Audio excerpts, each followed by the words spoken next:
हाँ, तो अपन respiratory system में डिस्कस कर चुके थे चेंज ऑफ गैसेस। क्लियर है कि गैसेस किस बेसिस पे कैसे एक्सचेंज होती है, ये बातें हम लोग क्लियर कर चुके हैं।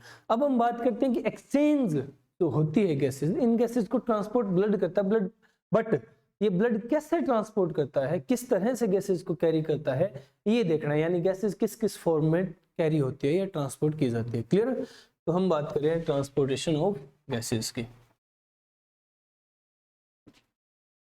ट्रांसपोर्टेशन ऑफ गैसेस, क्लियर है? तो देखो यहाँ अपने पास दो मेन गैसेस है, कार्बन डाइऑक्साइड और ऑक्सीजन। अब इन्हीं दोनों का ट्रांसपोर्टेशन देखना है, तो अपन स्टार्ट कर लेते हैं एक को लेकर के। हम सबसे पहले बात कर रहे हैं transportation of carbon dioxide, CO2।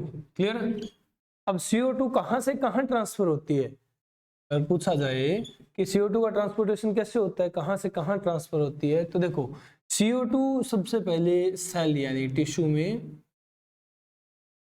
Produce की जाती है और फिर टिश्यू से ब्लड के थ्रू कहाँ पहुंचाई जाती है, एल्वियोलाई, और एल्वियोलाई से बाहर निकाल दी जाती है। क्लियर है? समझ रहे हो? ये CO2 का ट्रांसपोर्टेशन है। अब ये ट्रांसपोर्टेशन कैसे होता है ये देखना है हमें। ये तो है ट्रांसपोर्टेशन कहाँ से कहाँ होता है, कैसे होता है ये डिस्कस कर लेते हैं। तो देखो CO2 का ट्रांसपोर्टेशन हम लोग बताते हैं कि CO2 तीन फॉर्म में ट्रांसफर होती है। क्लियर है? थ्री फॉर्म्स, तीन फॉर्म्स में ट्रांसपोर्टेशन होता है। कैसे? तो ये तीन फॉर्म कौन कौन सी है, तो देखो CO2 का ट्रांसपोर्टेशन तीन फॉर्म्स में कैसे होता है। फर्स्ट है CO2 in physical form, in physical solution form. Clear है? फिजिकल सॉल्यूशन की फॉर्म में ट्रांसपोर्ट हो रही है, यानी ये ट्रांसपोर्टेशन हो रहा है थ्रू प्लाज्मा। क्लियर है? Through plasma. चलो सेकंड है ट्रांसपोर्टेशन की type in form of bicarbonates of sodium and potassium. Form of किस फॉर्म में? सोडियम और पोटेशियम के बाइकार्बोनेट्स की फॉर्म में। अब सोडियम और पोटेशियम के बाइकार्बोनेट्स कैसे बनाए जाएंगे, तो देखो सोडियम पोटेशियम के बाइकार्बोनेट्स, सोडियम और पोटेशियम ये बनाए जाएंगे जैसे NaHCO3 एंड KHCO3, ये सोडियम और पोटेशियम के बाइकार्बोनेट्स हैं और इस फॉर्म में कार्बन डाइऑक्साइड ट्रांसपोर्ट की जाएगी। क्लियर है? नेक्स्ट अगर अपन बात करें तो ये थर्ड फॉर्म है इन फॉर्म ऑफ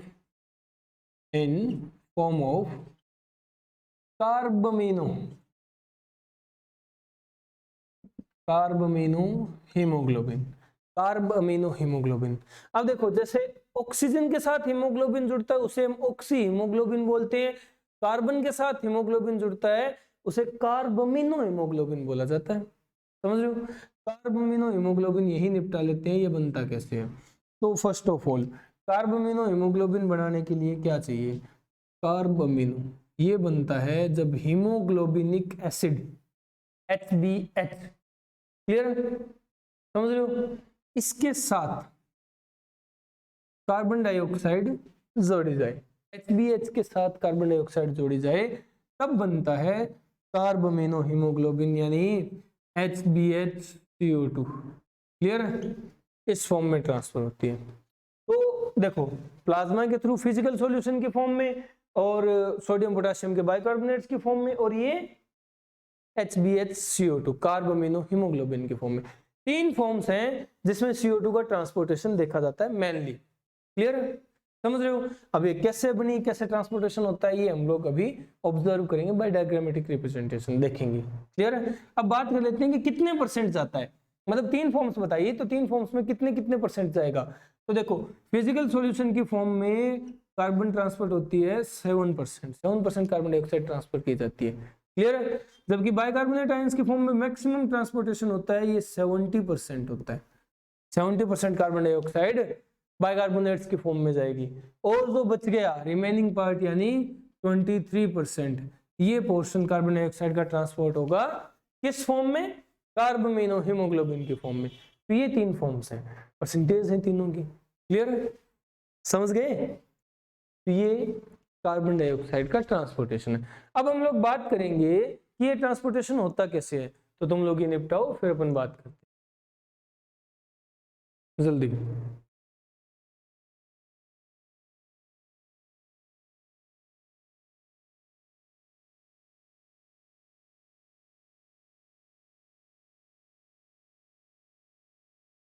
हाँ हुआ?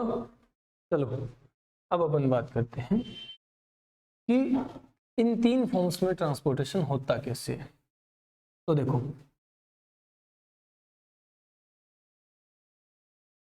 अभी हम पहले कार्बन डाइऑक्साइड का ट्रांसपोर्टेशन कंप्लीट कर रहे हैं, तो स्टार्टिंग करते हैं यहाँ से जहाँ कार्बन डाइऑक्साइड बनाई गई है, यानी ये टिश्यू है।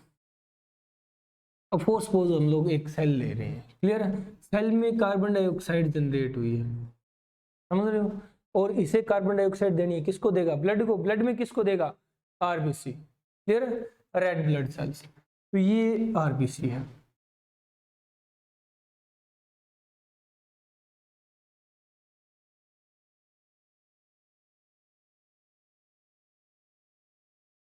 ये आरबीसी है।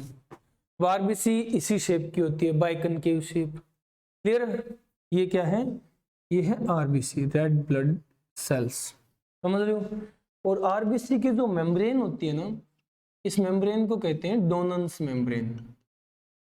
डोनन्स मेम्ब्रेन। और इस मेम्ब्रेन की एक खास बात है कि ये मेम्ब्रेन सिर्फ और सिर्फ ओनली परमिएबल। परमिएबल का मतलब होता है कि परमिट करे, अलाउ करे ट्रांसफर को। किसके ट्रांसफर को? Only permeable for anions. Anions यानी नेगेटिव आयंस। वो आयन जिन पे नेगेटिव चार्ज होगा उनके ट्रांसफर को परमिट करती है, उनके लिए परमिएबल है, और किसी के लिए नहीं है। कैटायंस के लिए नहीं है। पॉजिटिव चार्ज आयंस यहाँ से अंदर बाहर नहीं हो सकते, नेगेटिव चार्ज आयंस हो सकते हैं। इस चीज को एक बार याद रखो, बात करेंगे क्यों, ठीक है? तो हम लोगों ने कहा CO2 3 फॉर्म में ट्रांसफर होती है। जो फिजिकल सॉल्यूशन प्लाज्मा के थ्रू जाएगा वो 7% निकल गया, क्लियर है? अब बचा है 70% और 23%। तो देखो अब बात करते हैं 70%। Carbon dioxide due to concentration gradient direct enter करती है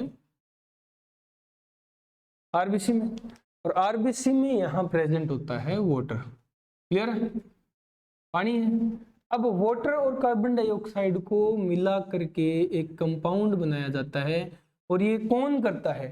ये काम करता है एक एंजाइम जिसका नाम है कार्बोनिक एनहाइड्रेज। Carbonic anhydrase. अब ये चीज ध्यान रखना, ये कार्बोनिक एनहाइड्रेज जो है ये फास्टेस्ट एंजाइम है। फास्टेस्ट एंजाइम है हमारे बायोलॉजिकल वर्ल्ड का, सबसे तेज, क्लियर है? और ये एंजाइम एक्टिवेट होता है, activated in presence of zinc. Zinc की प्रेजेंस में एक्टिवेट होता है, क्लियर है? जिंक जरूरी है इसके एक्टिवेशन के, तो हम लोग कह सकते हैं एंजाइम जिंक कंटेनिंग है, क्लियर है? और कार्बोनिक एनहाइड्रेज इन दोनों को ज्वाइन करके बना देता है यहाँ H2CO3, क्लियर है? H2CO3, समझ रहे हो? तो ये बन गया कंपाउंड H2CO3। अब इस H2CO3 को क्या होगा? यही कार्बोनिक एनहाइड्रेज फर्दर इस H2CO3 को तोड़ेगा, क्लियर? यही कार्बोनिक एनहाइड्रेज इस H2CO3 को तोड़ेगा। कौन तोड़ रहा है? यही वाला कार्बोनिक एनहाइड्रेज एंजाइम। और तोड़ करके क्या बना रहा है? तोड़ करके इसका बना देगा H प्लस बना देगा, और HCO3 माइनस बना देगा। एक आयन, एक एनायन और एक कैटायन, 2 आयन्स बना देगा। क्लियर। H2CO3 था ना, तो H प्लस और HCO3 माइनस में तोड़ दिया, बनाया भी कार्बोनिक एनहाइड्रेज ने, तोड़ा भी कार्बोनिक एनहाइड्रेज ने, ध्यान रखना। अब ये HCO3 minus negative charge ion अनायन है, और अनायन के लिए मेम्ब्रेन परमिएबल है, तो ये जैसे ही बनता है ये भत से बाहर आ जाता है भाग करके, ये आ गया बाहर। तो मैं तो कौन लूंगा, ठीक है, ये आ गया बाहर। अब ये बाहर आ गया ना, बाहर एक जोड़ा था, बाहर प्लाज्मा में एक जोड़ा था, बहुत कॉमन जोड़ा, जिसको लूण नमक बोलते हो, NaCl का। तो ये आकर के इसके गोचे तोड़ता है, समझ रहे हो। तो ये HCO3 आकर के इस NaCl के गोचे तोड़ता है, और गोचे तोड़ने से क्या होता है भाई, देखो बॉन्डिंग किसी की खराब करनी हो तो गोचे तोड़ने पड़ते हैं। इसने गोचे तोड़े और अपनी सेटिंग कर ली। अपनी सेटिंग क्या की कि इसने बना लिया NaHCO3 अपना नेगेटिव चार्ज तो कवर कर लिया, सोडियम के पॉजिटिव चार्ज से बाहर निकाल दिया, जैसे दूध से मक्खी को निकालते हैं, प्लस क्लोराइड आयन, ठीक है, नेगेटिव चार्ज आयन को निकाल दिया। अब एक चीज सोचो तुम लोग, सोचना थोड़ा सा कि भाई यहां से नेगेटिव चार्ज बाहर गया है, ठीक है, तो अंदर तो नेगेटिव चार्ज की कमी आ गई, बाहर नेगेटिव चार्ज बढ़ गया, बैलेंस तो करना पड़ेगा, क्योंकि बराबरी पे दुनिया चलती है, तुम दोगे तो तुम ले पाओगे इज्जत, वही बात है। तो नेगेटिव चार्ज दिया तो नेगेटिव चार्ज लेना पड़ेगा।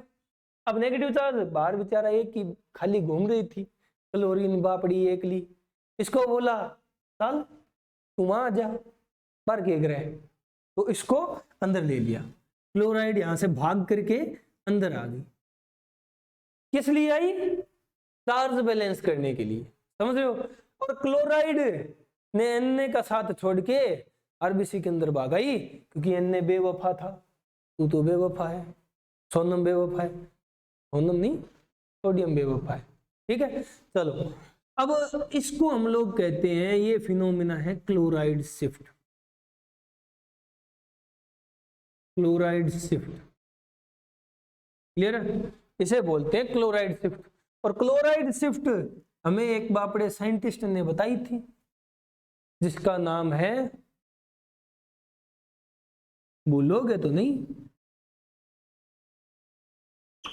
हैमबर्गर, क्लियर है। और इसे हम लोग कहते हैं हैमबर्गर का फिनोमिना। तो ये है हैमबर्गर फिनोमिना, क्लोराइड शिफ्ट, समझ गए, ये हैमबर्गर फिनोमिना। क्लोराइड अंदर आ गई, अब अंदर क्या है भाई, सोचने वाली बात है, अंदर H प्लस है। अब ये मत सोचना क्लोराइड आ गई तो HCl बना देंगे, कतई नहीं, एसिड है ना वो, नहीं बनेगा। तो क्या होगा, जब तक ये क्लोराइड अंदर आएगा ना, ये H प्लस अपना जुगाड़ कर चुका होगा, और मैंने कौन जरूरत तेरी, पूरे है, मैं तो सेटिंग कर ली, तो ये अपना जुगाड़ कर चुका होगा। क्या जुगाड़ किया भाई इसने, अबे आरबीसी है, सेल के पास आई है तो सिर्फ लेने थोड़ी ना आई है, देगी भी तो। अब वही बात है कि लेने देने से दुनिया चलती है, तो ये ले रही है तो ये देगी भी, समझ रहे हो। तो इसने यहाँ कुछ देना भी है, क्या देना है, ऑक्सीजन। ऑक्सीजन मैक्सिमम ट्रांसपोर्ट होती है हीमोग्लोबिन के साथ जुड़कर, तो यहाँ कंपाउंड आया है पीछे से बनकर, कहां से, एलोलाई के पास से, HbO2, क्लियर है, HbO2 बनकर के आया। अब ये HbO2 जैसे इस H प्लस को दिखता है, और तरीका HbO2 है, भाग के इसको पकड़ता है, पकड़ता तू कितना ऑक्सीजन ले फिर चल अपन चल चा। और ये क्या करते हैं, ये HbO2 और H प्लस ये मिलकर के बना लेते हैं HbH, ये इस तरह लिखेंगे अपन, ये मिलकर के बना लेते हैं HbH, और ऑक्सीजन को बाहर निकाल देते हैं।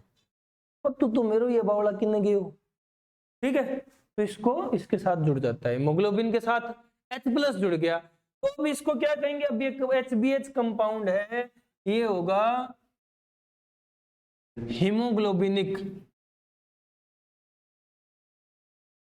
हीमोग्लोबिनिक एसिड, ये हीमोग्लोबिनिक एसिड है। और ये हीमोग्लोबिनिक एसिड जैसे ही बना, हीमोग्लोबिनिक एसिड जैसे ही बना, तो भाई कार्बन डाइऑक्साइड तो रास्ता ही देख रही थी कि कैसे मैं कार्बामिनो हीमोग्लोबिन बनाऊं, तो ये ढूंढती ढूंढती पहुंच गई HBH के पास। क्लियर? HBH के पास पहुंची तो HBH ये अपन यहां लिखेंगे, ठीक है, ऑक्सीजन और प्लस में बना है HBH। अब ये HBH के साथ जुड़ जाएगी क्या, कार्बन डाइऑक्साइड। ये कार्बन डाइऑक्साइड यहां पहुंच गई CO2, और ये और HBH ये दोनों आपस में सेटिंग कर लेते हैं कि जिसका कोई नहीं तो हम दोनों आपस में सेट हो जाते हैं। ठीक है, मान लो RBC में 2 ही बचे हैं और कोई बचा ही नहीं, खाली ऑक्सीजन बची थी, ऑक्सीजन 2 पहुंच गई अपने ठोर ठिकाने, सेल को मिल गई ऑक्सीजन, तो भाई क्या होगा, कार्बन डाइऑक्साइड बोलती है चल आपा चाल से, और ये हीमोग्लोबिनिक एसिड के साथ मिलकर के बना लेती है HBHCO2, haemoglobin carbamino haemoglobin. Clear है? तो ये हुआ है, इस तरह से कार्बन लोड की गई है, समझ रहे हो, कार्बन लोड की गई है। क्लियर है? कितने कितने परसेंट गई है, तो ये जो फिजिकल सॉल्यूशन 7%, ये वाटर के साथ 70%, क्योंकि आयन बनाया है ना सोडियम बाइकार्बोनेट। क्लियर है? और ये बची हुई 23%। क्लियर है? ये तो कार्बन की बात थी। ऑक्सीजन, तो ऑक्सीजन भाई यहाँ डिलीवर भी हुई है, हम लोगों ने देखा HbO2 आ रहा था। अब ये कैसे बनता है, तो ये पता चलेगा जब हम इस RBC को लेके जाएंगे एल्यूलाई के पास, क्योंकि एल्यूलाई के पास ही बनता है ऑक्सीमोग्लोबिन। यहाँ तो टूटता है ना, टूट गया तो मिल गई ऑक्सीजन, समझ रहे हो, इस तरह से तोड़ा जाता है।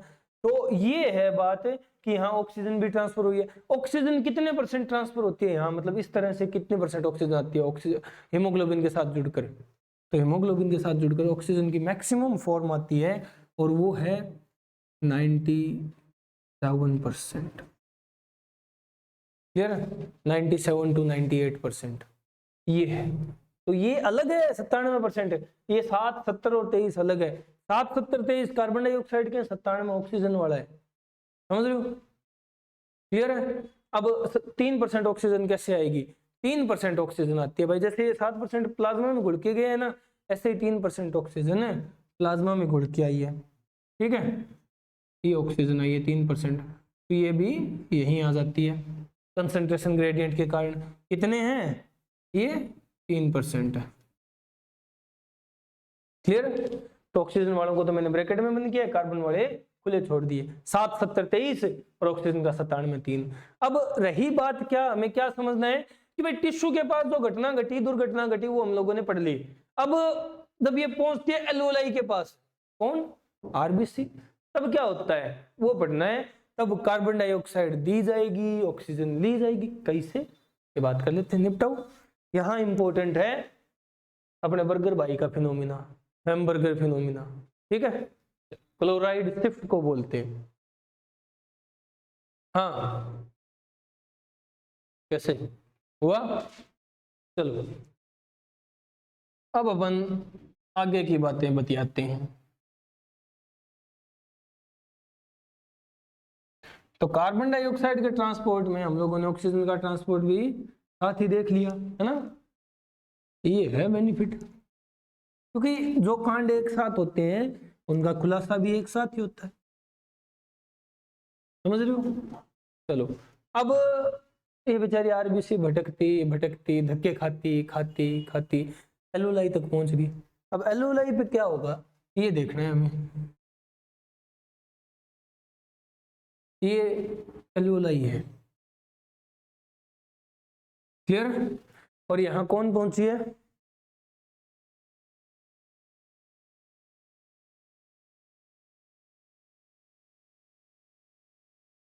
RBC। क्लियर है? ये RBC है, RBC पहुंची है। तो अब RBC क्या लाई थी, RBC लाई थी कार्बन डाइऑक्साइड, और क्या लेकर के जाएगी, तो यहां पे है ऑक्सीजन, ऑक्सीजन तो लेकर के जाएगी और इसे कार्बन डाइऑक्साइड देख करके जाएगी। अब समझो जो 7% कार्बन डाइऑक्साइड आई थी वो तो डायरेक्ट आ जाती है, प्लाज्मा में थी ना, तो ऐसी सिचुएशन बनती है कि यहाँ कार्बन डाइऑक्साइड कम, इनके पास कार्बन डाइऑक्साइड ज्यादा, तो हाई कंसंट्रेशन से लो कंसंट्रेशन की तरफ भाग के आ गई। ठीक है, चलो अब बची जो 70 और 23% आई है। तो भाई देखो एक चीज है, हम लोगों ने कहा था कि जो 70% मैक्सिमम अमाउंट है वो आई है यहाँ बाहर अपने कोने में NaHCO3 बनकर के, इनकी अलग ही सेटिंग चल रही थी, तो इस तरह से आई है। अब NaHCO3 यहाँ कंडीशन ऐसी होती है कि ये स्टेबल नहीं रह पाता मॉलिक्यूल और ये टूटता है, ये टूटता है। अब भाई एक है कि देखो जो लीगल है उसको छोड़ के इलीगल पे जाओगे तो कुछ दिन ही टिक पाओगे, समझ रहे हो। तो यहाँ इन्हें भी कुछ दिन ही टिक पाया, बाद में कंडीशन ऐसी हो गई कि अन्य को भागना पड़ा और यहाँ बेचारा कार्बोनेट आयन अकेला रह गया, या बेचारी कार्बोनेट आयन अकेली रहेगी। चलो अब अपनी कार्बोनेट आयन एक खासियत रखा है, डोनल्स मेम्ब्रेन इसको कहते हैं कि चल आजा कोई बात, वो शाम को गई थी सुबह आ गई कोई बात नहीं, एक रात की तो बात है। चलो तो ये अंदर आ जाता है। अब ये जैसे ही अंदर आता है HCO3 माइनस, जो बापड़ी क्लोराइड मां आई, जो अंदर आई थी क्लोराइड, उसके लिए मुश्किल हो जाती है कंडीशन, क्या कि भाई बाहर नेगेटिव आयन रहा ही नहीं, अंदर दो दो हैं, तो क्लोराइड को बेचारी को मजबूरी में बाहर जाना पड़ता है, क्योंकि ये तो वही बात है, अपने तो अपने होते हैं, ये तो आरबीसी का अपना था, तो आरबीसी के अंदर आ गया, अब क्लोराइड को तो बाहर जाना पड़ेगा, तो क्लोराइड यहाँ से कल्टी मारती है और बाहर आ जाती है। क्लियर है, समझ रहे हो। अब क्लोराइड देखती है कि बापड़ो अकेले बैठे हुए और मैं भी अकेली हूँ, तो चलो कोई नहीं माफ कर दियो, और ये अपनी वापस सेटिंग बिठाते हैं और लूण बन जाता है। ठीक है, NaCl। चलो अब ये तो ही भाई लेने आने जाने की बात है, ठीक है, अदला बदली होगी, अन्य के मजे हो रखे, कभी कार्बोनेट और कभी Cl, समझ रहे हो। चलो अब ये जैसे ही अंदर आया तो क्या हुआ, अंदर क्या था वे, अंदर क्या था बे,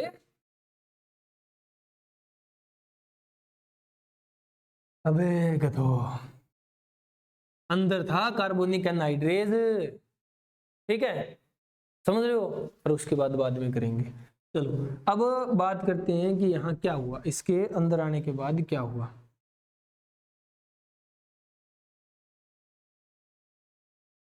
इसके अंदर आने के बाद क्या हुआ, तो ये जैसे ही अंदर आता है, यहाँ एक फॉर्म में CO2 आ रही थी, इस फॉर्म में अपन यहाँ नीचे लिखते हैं, किस फॉर्म में आ रही थी, HbHCO2 की फॉर्म में आ रही थी। ठीक है, समझ रहे हो। अब यहाँ क्या होता है कि ऑक्सीजन जैसे ही इंटर करती है, ये ढूंढती है कि भाई मेरे लो हीमोग्लोबिन घटाए, समझ रहे हो, तो ये हीमोग्लोबिन पे अटैक करती है। अब बहुत सारे फैक्टर हैं जो कि काम करेंगे हीमोग्लोबिन के इस कंडीशन पे, क्या काम करेंगे, क्या काम करेंगे कि भाई हीमोग्लोबिन को ऑक्सीजन से जुड़ना पड़ेगा, समझ रहे हो, तो हीमोग्लोबिन के साथ ऑक्सीजन जुड़ता है। क्लियर है। अब हीमोग्लोबिन के साथ ऑक्सीजन जुड़ रहा है, अपन यहाँ नहीं लिखेंगे, इसको थोड़ा सा ऊपर करके लिखेंगे इस तरह से, ऑक्सीजन आई, ऑक्सीजन के साथ हीमोग्लोबिन को जुड़ना पड़ा। ठीक है, क्योंकि कंडीशंस ऐसी है, समाज अलाउ नहीं करता। चलो अब हीमोग्लोबिन के साथ ऑक्सीजन जुड़ेगी तो ये क्या बन जाएगा, HbO2, और बचेगा क्या, और बचेगा CO2, और क्या बचेगा, और बचेगा H+ आयन, क्योंकि हीमोग्लोबिन एक एसिड वाली कंडीशन थी ना, तो ये CO2 तो आ जाती है भाग की साइड। ठीक है, और H+ को ये कार्बोनेट, ये दोनों भाई पहले बिछड़े थे, अब कार्बोनिक एनहाइड्रेज बोलता है मैंने ये अलग किए, मैं जोड़ देता हूँ, ये जोड़ता है इनको। ठीक है, ये जुड़ के बनता है H2CO3। H2CO3 पर कार्बोनिक एनहाइड्रेज को सुहाता नहीं, तो कार्बोनिक एनहाइड्रेज इनको फिर तोड़ता है, किस फॉर्म में तोड़ेगा, H2O + CO2। ठीक है। तो अब ये CO2 वापिस से कंसंट्रेशन ग्रेडियंट के अकॉर्डिंग यहां आ जाती है, ठीक है।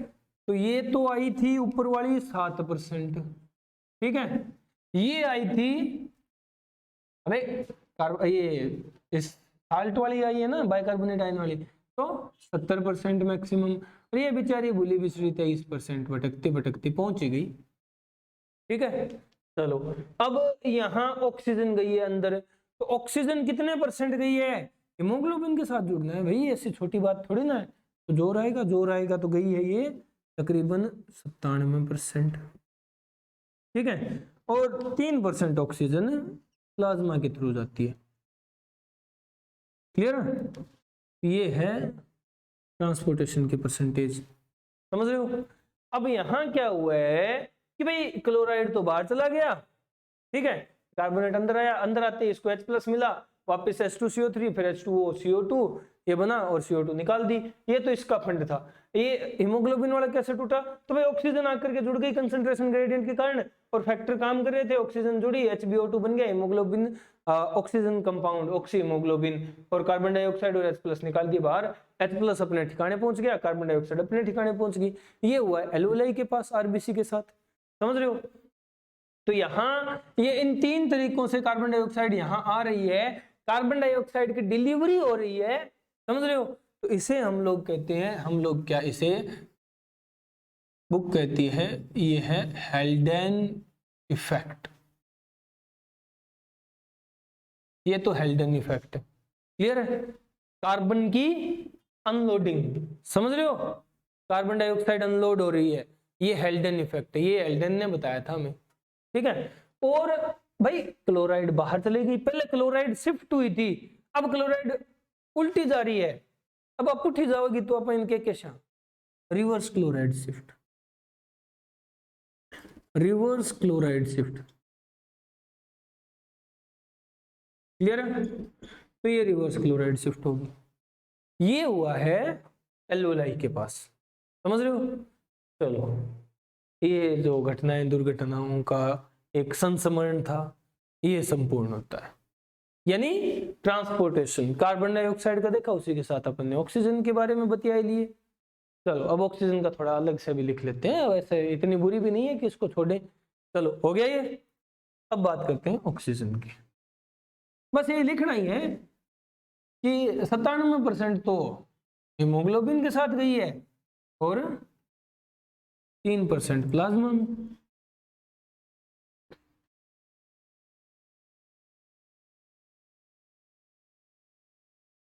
चलो अब अपन बात कर रहे हैं transportation of oxygen,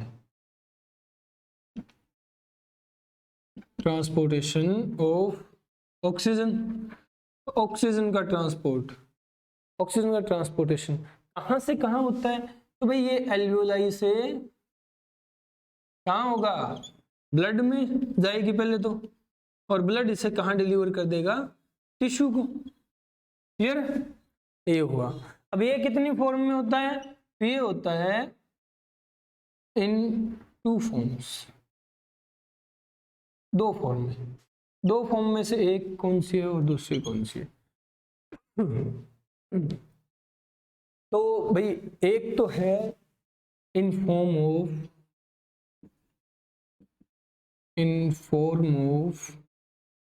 oxy haemoglobin, clear, compound, oxyhaemoglobin compound की फॉर्म में, क्लियर है। और सेकंड टाइप है, सेकंड फॉर्म है इन फॉर्म ऑफ,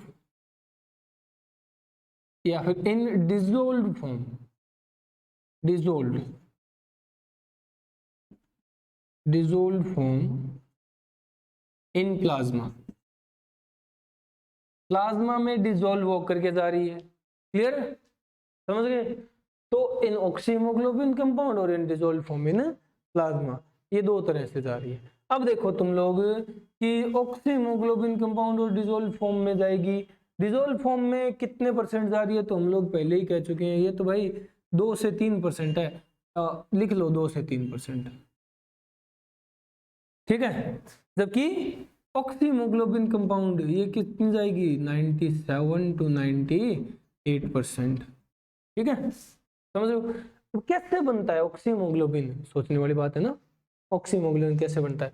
तो ऑक्सीमोग्लोबिन बनता है जब हीमोग्लोबिन के साथ ऑक्सीजन जोड़ी जाती है। क्लियर है? तब बनता है ऑक्सी हीमोग्लोबिन, इसे कहते हैं HbO2। क्लियर है? HbO2 oxy haemoglobin. अब ये ऑक्सी हीमोग्लोबिन बना, इस प्रोसेस को हम लोग क्या कहेंगे? किसी के साथ भी ऑक्सीजन जोड़ी जाए उसे क्या कहते हैं? उस कंपाउंड का, उस सबस्ट्रेट का क्या किया जा रहा है? ऑक्सीडेशन। यहां भी तो ऑक्सीजन जोड़ी जा रही है, तो क्या ये भी ऑक्सीडेशन है? अबे सोचो, कचरो, सोचो, क्या ये भी ऑक्सीडेशन है? लग रहा है बट है नहीं। इसको अलग टर्म दी जाती है, इसे कहा जाता है हीमोग्लोबिन की हो रही है ऑक्सीजिनेशन।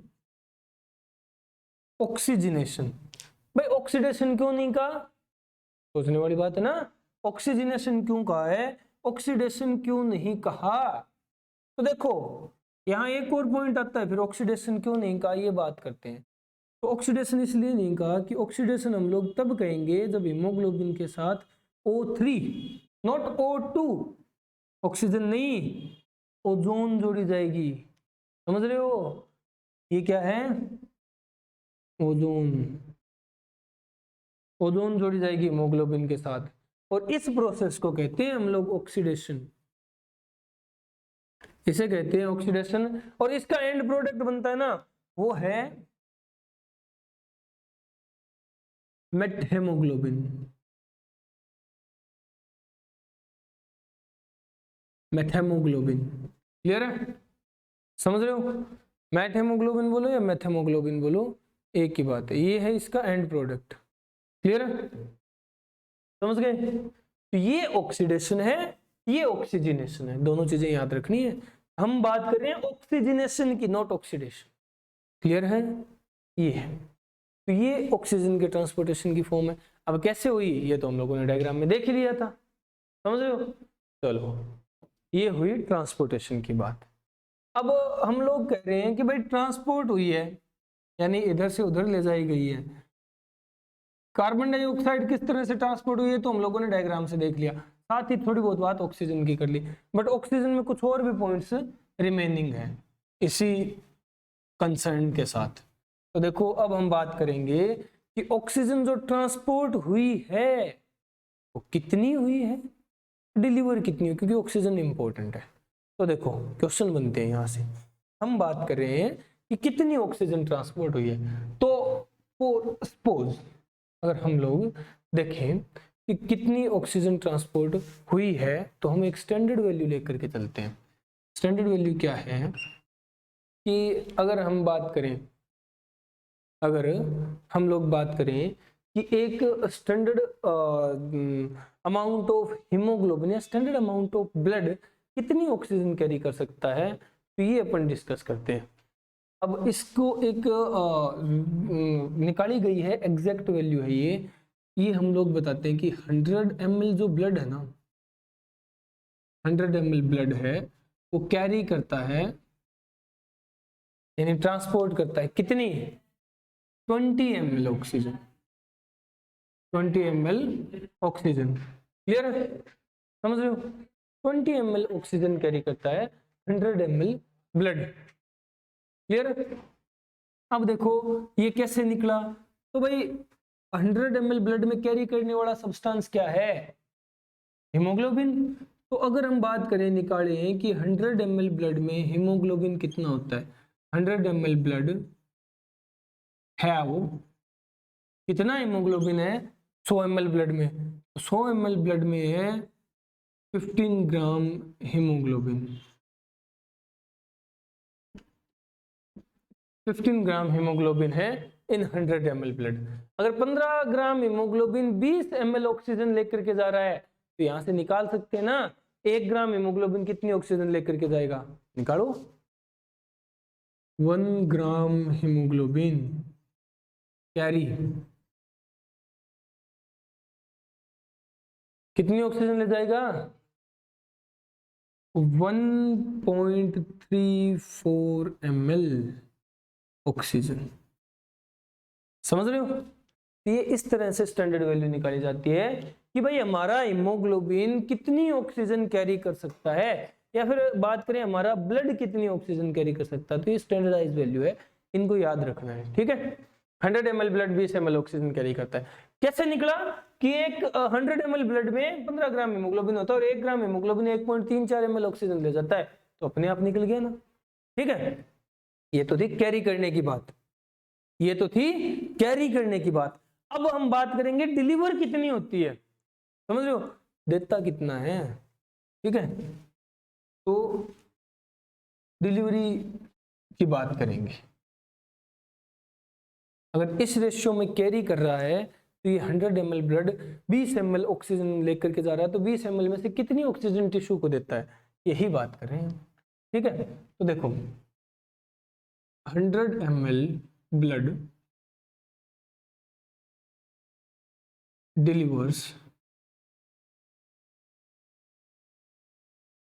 डिलीवर्स ऑक्सीजन, या फिर हम लोग ऐसे कहें डिलीवर्स ऑक्सीजन कितनी। तो देखो ये देगा दो कंडीशंस में, ठीक है। ये डिपेंड्स ऑन बॉडी कंडीशंस। तो 100 ml ब्लड कितनी ऑक्सीजन डिलीवर करेगा, ये किस चीज पे डिपेंड है, बॉडी की कंडीशंस पे डिपेंड है, क्लियर है। अब बॉडी की कंडीशंस कैसी हो सकती है, बॉडी कंडीशंस दो तरह की हो सकती है, या तो हम पता ही आराम से सुस्ता रहे हैं, सो रहे हैं, मस्त मतलब चिल मार रहे हैं, पड़े हैं, तो इन नॉर्मल कंडीशन, क्लियर है, इन नॉर्मल कंडीशन। और या फिर हम लोग कहीं बचा बच मतलब बहुत मेहनत कर रहे हैं, एक्सरसाइज कर रहे हैं, डंबल उठा रहे हैं, रोड लगा रहे हैं, समझ रहे हो, खड्डा खोद रहे हैं, तो कुछ भी कह सकते हो, यानी ड्यूरिंग हार्ड वर्क। दो ही कंडीशन हो सकती है बॉडी की, या तो आराम से सुस्ता रहे हो, चिल मार रहे हो, या फिर मेहनत कर रहे हो कहीं। अब इनमें क्या होता है भाई, दो कंडीशंस में कैसे डिफरेंस क्रिएट होता है। तो नॉर्मल कंडीशंस में हमारी बॉडी को ज्यादा एनर्जी की जरूरत नहीं होती, ज्यादा एनर्जी की जरूरत नहीं तो ज्यादा फूड का ऑक्सीडेशन नहीं होगा, ज्यादा फूड का ऑक्सीडेशन नहीं होगा तो ज्यादा ऑक्सीजन नहीं चाहिए तो ब्लड ज्यादा ऑक्सीजन डिलीवर नहीं करेगा। तो नॉर्मल कंडीशन में ब्लड डिलीवर करता है 5 ml ऑक्सीजन, क्लियर है। नॉर्मल कंडीशंस में 5 ml ऑक्सीजन, यानी टोटल जो ला रहा था 20 ml उसका 25% ही तो हुआ, 1/4, समझ रहे हो। अब पर जब मेहनत कर रहे हैं एनर्जी चाहिए भाई, बिना एनर्जी कुछ नहीं होता, तो एनर्जी चाहिए तो फूड का ऑक्सीडेशन करना पड़ेगा, ऑक्सीडेशन करने के लिए ऑक्सीजन चाहिए तो ब्लड से ज्यादा ऑक्सीजन लेनी पड़ेगी। तो यहां ब्लड डिलीवर करता है अप्रोक्सीमेटली 15 ml ऑक्सीजन, समझ रहे हो। तो कितने परसेंट होगी, 20 ml ला रहा था 15 ml दे रहा है, यानी 75%, क्लियर है। कहां 25 दे रहा था, कहां 75 देने लग गया, परसेंटेज की बात कर रहा हूं, ऑक्सीजन, ठीक है, समझ रहे हो। तो ये है नॉर्मल कंडीशन में कम ऑक्सीजन चाहिए, हार्ड वर्क में ज्यादा ऑक्सीजन चाहिएगी, समझ रहे हो। निपटाओ, ये ऑक्सीजन की डिलीवरी है, क्लियर है। चलो ट्रांसपोर्टेशन, कितना ट्रांसपोर्ट होता है, किस तरह से डिलीवर होता है, ये अपन बात कर चुके हैं, ठीक है। अब अपन बात करते हैं कि ये डिलीवरी है ना, ये डिलीवरी में ऐसा चेंज क्यों आया, हार्ड वर्क और नॉर्मल कंडीशन में इतना क्या डिफरेंस होता है, कि भाई यहां तो 25% 5 ml आ रही है और वहां 15% आ रही है, ऐसी क्या कंडीशंस क्रिएट हो जाती है, वही देख रहे हैं हमें। तो देखो अब अपन बात करेंगे कि ऑक्सीजन की डिलीवरी में ये चेंजेस कैसे हैं, ठीक है, कि 5 और 15 क्यों हो रहा है। तो देखो ये डिपेंड करता है कि ब्लड कितनी ऑक्सीजन दे रहा है, 5 ml दे रहा है या 15 ml दे रहा है। अब ब्लड ऑक्सीजन लेकर के किस फॉर्म में आया है, ऑक्सीहीमोग्लोबिन इस फॉर्म में लेकर के आया है, यानी HbO2 की फॉर्म में लेकर के आया है मैक्सिमम ऑक्सीजन। ठीक है, अब इस फॉर्म में लेकर के आया है तो ये देगा कब, जब ये ऑक्सीजन हीमोग्लोबिन का साथ छोड़ेगा। ठीक है, तभी तो ऑक्सीजन सेल्स को मिलेगी। तो ऑक्सीहीमोग्लोबिन का जो डिसोसिएशन होगा वो मेजर फैक्टर है कि कितनी ऑक्सीजन डिलीवर हो रही है। ठीक है, समझ रहे हो ना। ऑक्सीहीमोग्लोबिन का, अबे समझ लो पहले खचरो, ऑक्सीहीमोग्लोबिन कंपाउंड का डिसोसिएशन मेन फैक्टर है कि कितनी ऑक्सीजन डिलीवर होगी। समझ रहे हो, 5 ml जाएगी कि 15 ml जाएगी। क्लियर है। अब ये डिसोसिएशन कैसे होता है ये हमें देखना है। क्लियर है, यानी हार्ड वर्क में ऐसी क्या कंडीशंस क्रिएट हो जाती है कि डिसोसिएशन ज्यादा हो जाता है, नॉर्मल कंडीशंस में कम रहता है, यही देखना है। तो देखो डिसोसिएशन किन फैक्टर्स पे डिपेंड होता है, अपन ये देख लेते हैं। डिसोसिएशन किन फैक्टर्स पे डिपेंड होता है अपन ये देख लेते हैं। समझ रहे हो, तो अपन बात कर रहे हैं डिसोसिएशन के फैक्टर्स। ऑक्सीहीमोग्लोबिन कंपाउंड को डिसोशिएट करने वाले फैक्टर्स डिस्कस करेंगे, यानी इन फैक्टर्स के बारे में बतियाएंगे। चलो ठीक है, अब कौन कौन से फैक्टर ऑक्सीहीमोग्लोबिन को तोड़ सकते हैं। तो ऑक्सीहीमोग्लोबिन के बनते वक्त जो फैक्टर थे, अगर उनका अपोजिट कर दिया जाए तो ऑक्सीहीमोग्लोबिन ज्यादा टूटेगा, मतलब कम बनेगा मतलब ज्यादा टूट रहा है, सिंपल सी बात है। तो क्या क्या फैक्टर था, ऑक्सीहीमोग्लोबिन कहाँ बनता था, एल्यूलाई के पास। तो एल्यूलाई के पास क्या था, मतलब एल्यूलाई के पास कैसी कंडीशन थी, ऑक्सीजन ज्यादा थी, इसलिए ऑक्सीहीमोग्लोबिन ज्यादा बन रहा था। अगर ऑक्सीजन कम हो जाए, समझ रहे हो, तो ऑक्सीहीमोग्लोबिन ज्यादा टूटेगा। तो टिश्यू के पास ऑक्सीजन कम होती है, कार्बन डाइऑक्साइड ज्यादा होती है, तो टिश्यू के पास ऑक्सीहीमोग्लोबिन कंपाउंड टूटता है। यानी पहला फैक्टर है ऑक्सीजन की कंसंट्रेशन, और कंसंट्रेशन अपन ने देखी थी पार्शियल प्रेशर की फॉर्म में। तो डिसोसिएशन का पहला फैक्टर है PO2। डिसोसिएशन होने के लिए PO2 को कम होना होगा, PO2 कम, ऑक्सीजन की कंसंट्रेशन कम, तो ऑक्सीहीमोग्लोबिन कंपाउंड ज्यादा टूटेगा। अब इसी के साथ टिश्यू के पास उस वक्त कार्बन डाइऑक्साइड की कंसंट्रेशन ज्यादा होती है, तो ऑक्सीहीमोग्लोबिन ज्यादा टूटता है, कार्बामिनो हीमोग्लोबिन ज्यादा बनता है। समझ रहे हो, क्योंकि कार्बन डाइऑक्साइड की कंसंट्रेशन ज्यादा है, तो ये भी तो डिसोसिएशन फैक्टर है। समझ रहे हो, तो PCO2 का ज्यादा होना ऑक्सीहीमोग्लोबिन को डिसोसिएट करवाता है।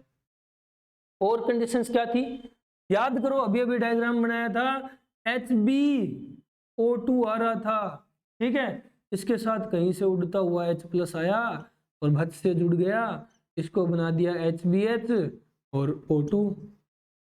ठीक है, समझ रहे हो, तो HbHO2 बना दिया, अभी O2 निकल गया ना, डिसोसिएट हो गया ऑक्सीहीमोग्लोबिन, और इसके साथ कार्बन डाइऑक्साइड जुड़ जाती है, ये बन गया HbHCO2 कार्बामिनो हीमोग्लोबिन। ठीक है, ये था। तो भाई हम कह सकते हैं ना कि H+ अगर होगा तो ऑक्सीहीमोग्लोबिन ज्यादा टूटेगा। ठीक है, H+ होगा तो ऑक्सीहीमोग्लोबिन ज्यादा टूटेगा। तो H+ की कंसंट्रेशन भी इंपॉर्टेंट है, और H+ की कंसंट्रेशन के कारण ऑक्सीहीमोग्लोबिन टूटता है। H+ अगर ज्यादा तो ऑक्सीहीमोग्लोबिन टूटेगा, चलो डिसोसिएट होगा। अब H+ से रिलेट करते हैं हम लोग pH को। ठीक है, pH, H+ ज्यादा तो pH कम, एसिडिक कंडीशन हो जाएगी, तो pH कम होगी तो डिसोसिएशन ज्यादा होगा। ठीक है, चलो एक फैक्टर मानते हैं फिर हम लोग टेम्परेचर को। टेम्परेचर अगर बढ़ेगा ना बॉडी का, तो ऑक्सीहीमोग्लोबिन कंपाउंड कम स्टेबल होता है। हाई टेम्परेचर पे तो ऑक्सीहीमोग्लोबिन टूटेगा, मतलब टेम्परेचर बढ़ा ये भी डिसोसिएट करवाएगा। ठीक है, तो ये तो सारे हैं डिसोसिएटिव फैक्टर्स और ऑक्सीहीमोग्लोबिन कंपाउंड। समझ रहे हो, अब इन्हीं को जस्ट अपोजिट कर दें ये तो तुड़वा रहे थे, अगर उल्टा कर दें तो ये ऑक्सी हीमोग्लोबिन ज्यादा बनवाएंगे। तो हम लोग कह सकते हैं ना कि यहाँ एसोसिएशन फैक्टर्स क्या होंगे, एसोसिएशन फैक्टर्स किसके,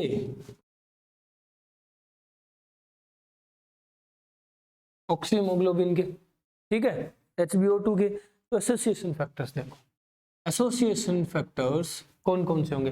अबे इनका जस्ट उल्टा करते जाओ, ज्यादा ऑक्सी हीमोग्लोबिन बनने के लिए ज्यादा ऑक्सीजन का होना जरूरी है, तभी तो हीमोग्लोबिन से जुड़ेगी। तो PO2 का ज्यादा होना जरूरी है, तब तो ऑक्सी हीमोग्लोबिन ज्यादा बनेंगे। अब PO2 की अपोजिट है, दुश्मन है PCO2 यानी CO2 कंसंट्रेशन। CO2 की कंसंट्रेशन कम होगी, ऑक्सीजन को ज्यादा मौका मिलेगा हीमोग्लोबिन से जुड़ने का, तो मेल मिलाप ज्यादा होगा तो ऑक्सी हीमोग्लोबिन ज्यादा बनेगा।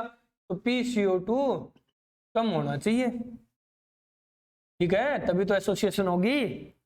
चलो अब अपन बात करें H+ की, तो H+ जितना कम होगा उतना फायदा है ना, ऑक्सी हीमोग्लोबिन बना रहेगा, समझ रहे हो, क्लियर है। तो H+ की कंसंट्रेशन कम होनी चाहिए, तब तो ऑक्सी हीमोग्लोबिन बना रहेगा, एसोसिएशन होगी, ठीक है। चलो अब H+ पे डिपेंड करती है pH, तो pH भाई H+ कम तो pH ज्यादा, बेसिक कंडीशन pH ज्यादा होगी तो ऑक्सी हीमोग्लोबिन ज्यादा बनेगा, समझ रहे हो। चलो टेम्परेचर की बात आई, ज्यादा टेम्परेचर पे टूट रहा था तो कम टेम्परेचर पे ज्यादा बनेगा, ठीक है, तो टेम्परेचर भी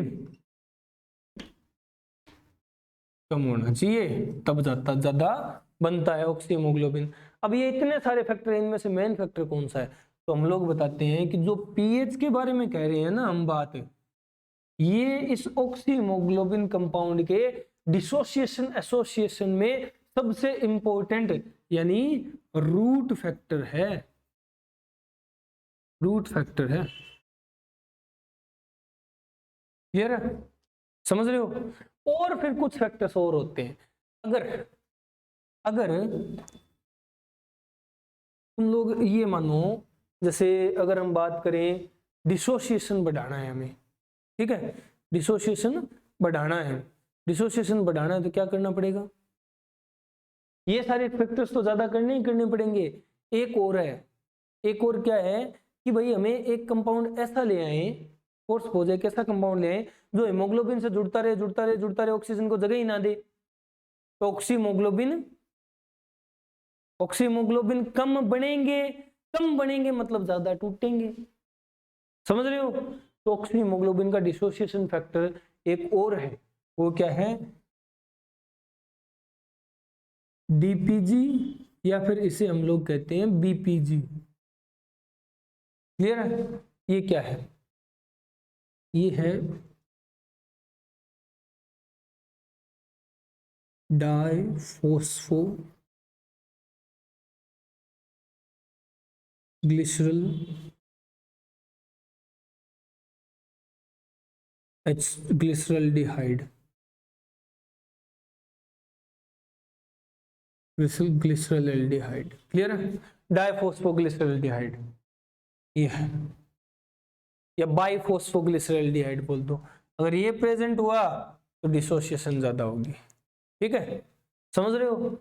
तो देखो फैक्टर तोड़ने वाले, ऑक्सीजन की कंसंट्रेशन कम तो ऑक्सी हीमोग्लोबिन ज्यादा टूटेगा, कार्बन डाइऑक्साइड की कंसंट्रेशन ज्यादा तो ऑक्सी हीमोग्लोबिन ज्यादा टूटेगा, H+ ज्यादा तो ऑक्सी हीमोग्लोबिन ज्यादा टूटेगा, पीएच कम तो ऑक्सी हीमोग्लोबिन ज्यादा टूटेगा, टेम्परेचर ज्यादा तो ऑक्सी हीमोग्लोबिन ज्यादा टूटेगा, और डीपीजी बीपीजी प्रेजेंट है तो ऑक्सी हीमोग्लोबिन ज्यादा टूटेगा। अब सोचो, एक सोचने वाली बात है, छोड़ो ये चीज हुई, अभी यहाँ ये सारी समझ आ गई हमें, पर हमें क्या करना है, ये देखना है कि भाई वो 15 ml और 5 ml क्यों दे रहा था, वो दे रहा था डिसोसिएशन के बेस पे कि डिसोसिएशन कितनी हो रही है। नॉर्मल कंडीशन में 5 ml दे रहा मतलब डिसोसिएशन कम हो रही है, कम टूट रहा है ऑक्सी हीमोग्लोबिन कंपाउंड, और हार्ड वर्क में डिसोसिएशन ज्यादा हो रही है मतलब ज्यादा टूट रहा है ऑक्सी हीमोग्लोबिन कंपाउंड, मतलब क्या है, oxy haemoglobin compound normal conditions में ये फैक्टर कम होते हैं, हार्ड वर्क करते हैं तो ये सारे फैक्टर बढ़ जाते हैं, कैसे बढ़ेंगे, अब एक एक बात कर लेते हैं। डिसोसिएशन के लिए हमें हार्ड वर्क में ज्यादा देनी है ना ऑक्सीजन, तो डिसोसिएशन ज्यादा करना पड़ेगा। तो क्या करें, ये फैक्टर बढ़ाएं, ये फैक्टर अपने आप बढ़ जाते हैं। कैसे बढ़ जाते हैं, बॉडी है हार्ड वर्क करेगी, ज्यादा एनर्जी चाहिए, फूड का ज्यादा ऑक्सीडेशन, ऑक्सीजन ज्यादा यूज होगी, ऑक्सीजन ज्यादा यूज हुई तो बॉडी में ऑक्सीजन की कमी हो जाएगी। ये कंडीशन सेटिस्फाई हुई, समझ रहे हो। चलो, ज्यादा ऑक्सीडेशन होगी, ज्यादा एनर्जी प्रोड्यूस होगी तो एंड प्रोडक्ट कार्बन डाइऑक्साइड ज्यादा बनेगा, वाटर भी ज्यादा बनता है तभी तो पसीने आते हैं, तो एंड प्रोडक्ट ज्यादा बनेगा कार्बन डाइऑक्साइड। तो ये कंडीशन भी सेटिस्फाई हुई, ठीक है। नॉर्मल में इतना नहीं बनता, हार्ड वर्क के दौरान ज्यादा बनता है, समझ रहे हो। चलो, तभी तो ज्यादा ऑक्सीजन लेने के लिए सांस फूल जाते हैं अपने भागते वक्त, समझ रहे हो ना, क्योंकि ऑक्सीजन की कमी होगी, ज्यादा चाहिए तो सांस बड़े लेंगे हम लोग, जल्दी जल्दी जल्दी जल्दी कुत्ते जैसी हालत, हाँ बड़े लगेंगे, पेंटिंग, समझ रहे हो। ये H+ भाई, अब हम लोग रेस्पिरेटरी सबस्ट्रेट्स को तोड़ रहे हैं तो वहां आयन बनना तो लाजमी है, उनमें से एक आयन H+ भी बनता है। अब H+ बनेगा तो H+ तो क्या करता है तुम्हें पता ही है, ज्यादा तुड़वाता है, तो H+ ज्यादा होगा तो ज्यादा तुड़वाएगा, H+ के कारण pH, टेम्परेचर। अबे उस वक्त मेहनत कर रहे होते हैं और एक चिल मार रहे हैं, बॉडी ज्यादा गर्म किसकी होगी, मेहनत करने वाले की, समझ लो। गर्मी तो होती है जो सब करवाती है, ये है, तो टेम्परेचर भी फैक्टर है इसीलिए लिखा है, समझ रहे हो। चलो, तो डिसोसिएशन ज्यादा करना है, मतलब हार्ड वर्क की कंडीशन में डिसोसिएशन ज्यादा हो रहा है, तो ये सारे फैक्टर्स एक्सटेंसिव कंडीशन में होते हैं, मतलब ज्यादा होते हैं। PO2 बहुत ज्यादा कम हो गया, PCO2 बहुत ज्यादा हो गया, H+ बहुत ज्यादा है, pH बहुत कम है, टेम्परेचर ज्यादा हो गया बॉडी का, तो डिसोसिएशन ज्यादा होगा तो वो 5 के बजाय 15 ml दे देगा। अबे ज्यादा टूट रहा है ऑक्सीजन है, हीमोग्लोबिन ज्यादा बेले हो रहे हैं, बेले मतलब खाली हो रहे हैं तो ज्यादा ऑक्सीजन सेल के पास जाएगी, ज्यादा जाएगी तो क्या होगा, हम लोग कह रहे हैं ना हार्ड वर्क में 15 ml जाती है, समझ रहे हो। जबकि चिल मार रहे हैं मस्त बढ़िया आराम से घर सोफे पे बैठ के पैर फैला के टीवी देख रहे हैं, ठीक है, तो उस वक्त कम जाती है, 5 ml जाती है, क्योंकि उस वक्त ऐसी कंडीशंस नहीं होती, समझ रहे हो। तो ये है डिसोसिएशन एसोसिएशन के फैक्टर्स, समझ आई, क्लियर हो गया। चलो ये निपटाओ, हो गया।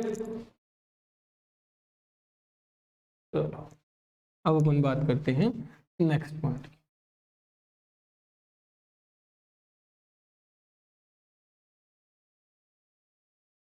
नेक्स्ट पॉइंट क्या है, तो देखो तुम लोग, अभी ये ऑक्सीमोग्लोबिन है ना, इसका डिसोसिएशन मेजर फैक्टर है ऑक्सीजन ट्रांसपोर्ट के लिए, ऑक्सीजन डिलीवरी के लिए, है ना। ऑक्सीमोग्लोबिन का टूटना ही तो मेजर फैक्टर है कि कितनी ऑक्सीजन जाएगी, तो इसको हम लोग देखते हैं एक कर्व के अकॉर्डिंग, ठीक है। इसे हम लोग कहते हैं oxyhaemoglobin, oxyhaemoglobin dissociation curve,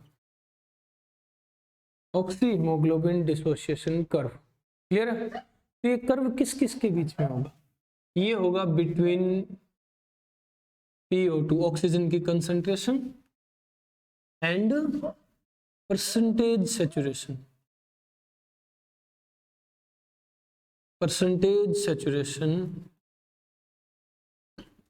of haemoglobin, कि भाई ऑक्सीजन कितनी है और कितने परसेंट हीमोग्लोबिन से जुड़ रही है, यही तो हमें बताएगा कि डिसोसिएशन ज्यादा है या कम है, समझ रहे हो, क्लियर है। तो ये बनती है। अब ये कर्व कैसा आता है, ये कर्व आता है एस शेप्ड, या फिर हम लोग कहें तो सिग्मोइड शेप्ड, एक शेप होती है सिग्मोइड शेप्ड, केमिस्ट्री में कई जगह पढ़ते होगे तुम लोग, है ना।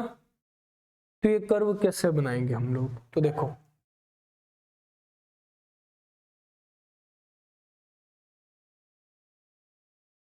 अब कर्व तो भाई ग्राफ भी बन सकता है, तो ग्राफ बनाओ। ग्राफ किस किस के बीच में, तो PO2 ऑक्सीजन की कंसंट्रेशन और परसेंटेज सैचुरेशन के बीच में, परसेंटेज सैचुरेशन ऑफ हीमोग्लोबिन, इसके बीच का कर्व है। और कर्व कैसा कहा हम लोगों ने, ये ऐसा है सिग्मोइड शेप्ड, क्लियर है, एस शेप्ड कर्व है, समझ रहे हो भाई। ये है कि 10, 20, 30, 40, 50, 60, 70, 80, 90 और 100%। यहाँ 10% हीमोग्लोबिन सैचुरेट हो रहा है, यहाँ 20% हीमोग्लोबिन सैचुरेट का मतलब कब्जा हो रहा है कितने परसेंट हीमोग्लोबिन पे, ये 30%, ये 40%, ये 50%, ठीक है, ये 60%, 70%, 80%, 90% और ये पूरे 100% सैचुरेट हो गया, क्लियर है। तो देखो अब यहाँ ऑक्सीजन की कंसंट्रेशन, तो भाई ऑक्सीजन की वो कंसंट्रेशन, इस कर्व में इंपॉर्टेंट पॉइंट क्या है वो बता रहा हूं। इस कर्व में इंपॉर्टेंट पॉइंट है कि ऑक्सीजन की वो कंसंट्रेशन जहां 50% हीमोग्लोबिन पे कब्जा कर लिया गया है, 50% हीमोग्लोबिन सैचुरेट कर दिया गया है, वो इंपॉर्टेंट है, ठीक है। कैसे निकालेंगे, तो भाई 50% हीमोग्लोबिन है, 50% हीमोग्लोबिन पे कब्जा कब हो गया, जब ऑक्सीजन की ये कंसंट्रेशन थी, समझ रहे हो, ऑक्सीजन की ये कंसंट्रेशन थी, ये वाली। अब ये वाली कंसंट्रेशन चाहे कितनी भी हो, सपोज x है, तो x क्या हो गया, यहाँ ये वैल्यू हो गई, इसे हम लोग कहते हैं ये P50 है। P मतलब पार्शियल प्रेशर, ठीक है, 50 मतलब PO2 लिखते हैं ना, PCO2 लिखते हैं तो पार्शियल प्रेशर, 50 मतलब ऑक्सीजन के पार्शियल प्रेशर की वो वैल्यू जिस पर 50% हीमोग्लोबिन सैचुरेट हो चुके हैं, वो P50 है। और ये मोस्ट इंपॉर्टेंट है, ठीक है, P50 से ही इस कर्व के सारे क्वेश्चन सॉल्व होंगे। P50 क्या है, P50 क्या है, partial pressure of oxygen, partial pressure of oxygen at which 50% of hemoglobin is saturated, 50% of hemoglobin is saturated। Partial pressure, oxygen के पार्शियल प्रेशर की वो वैल्यू जिस पे 50% हीमोग्लोबिन सैचुरेट हो गया, P50 कहलाती है, ये इंपॉर्टेंट है, ठीक है। अब P50 से क्वेश्चन कैसे सॉल्व होंगे, तो भाई P50 ही सब चीजों पे डिपेंड करती है। अगर मैं कहूं P50 बढ़ रही है, ठीक है, P50 बढ़ रही है, तो क्या होगा, अगर मैं कहूं P50 घट रही है तो क्या होगा, ये निकालते हैं अपन, ठीक है, समझ रहे हो, यहां से पता चलेगा P50 इंपॉर्टेंट क्यों है। तो देखो अगर P50 बढ़ रही है या P50 घट रही है, पता चलेगा। P50 बढ़ेगी, अबे ये वैल्यू P50 है, ग्राफ पे एक्स एक्सिस पे इस तरफ चलते हैं तो बढ़ती है वैल्यू, इस तरफ चलते हैं तो घटती है, क्योंकि ये 0 है, क्लियर है। तो इस तरफ बढ़ेगी, मतलब P50 इस साइड आ रही है, ठीक है, P50 इस साइड आ रही है, ये सपोज करो P50 आ गई, नहीं P50 ये आ गई, नहीं P50 आ गई, तो भाई एक चीज देखी तुम लोगों ने, कर्व इस साइड शिफ्ट हो जाएगा, ये यहां शिफ्ट हो गया। अब ये यहां शिफ्ट हुआ है तो एक चीज ध्यान दो, जो 100% सैचुरेशन इस पार्शियल प्रेशर पे आ रही थी, वो 100% सैचुरेशन अब इस पार्शियल प्रेशर पे आएगी, समझ गए ना। तो क्या हुआ, सैचुरेशन घटी है, अरे सैचुरेशन कम हुई है ना, मतलब ज्यादा पार्शियल प्रेशर चाहिए ना, ज्यादा ऑक्सीजन चाहिए।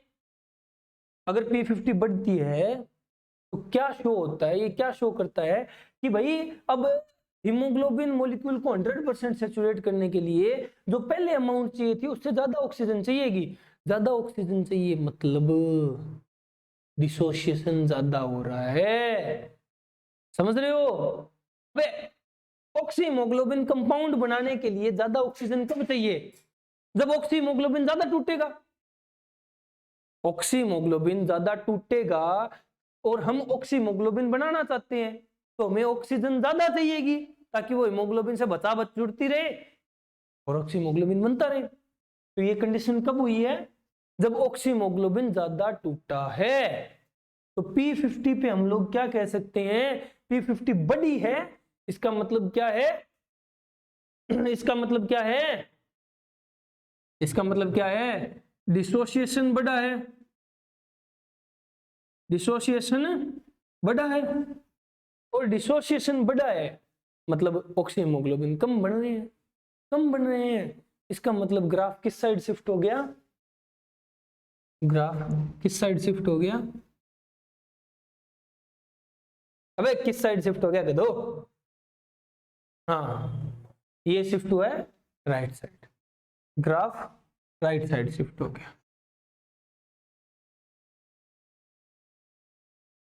राइट साइड शिफ्ट हो गया।